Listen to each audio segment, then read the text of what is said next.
Here are two legitimately good and spooky vampire stories that were actually published before Bram Stoker's Dracula, which in itself was published 128 years ago in 1897. The first is titled Carmilla and is written by an Irish author named Sheridan Le Fanu, and it came out a good 25 years before Dracula.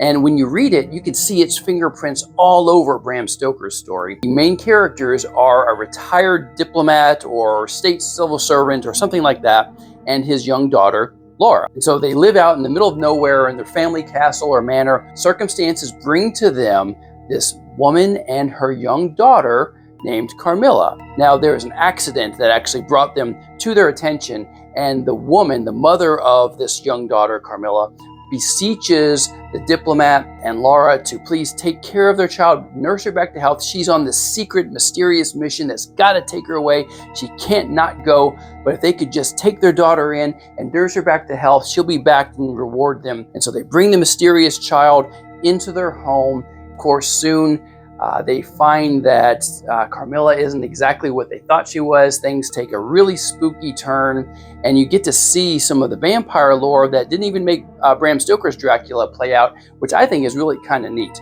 The story, by modern standards, probably is a little plotting, but there's plenty of legitimately scary stuff in here. And so if you like Dracula, I think you're going to like Carmilla. Now, the second story is titled Wake Not the Dead, and it was published a full 200 years ago, a good 3/4 of a century before Dracula, in 1823.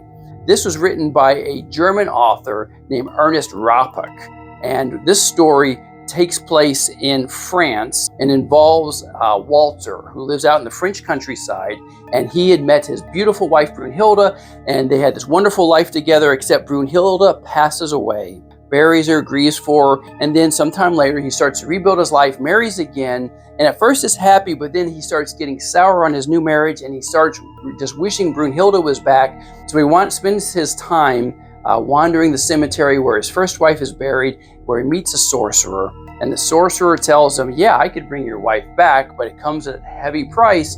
Wake not the dead. And he keeps warning Walter, wake not the dead. Walter says, I don't want to hear it. You can really make me happy. Please do it.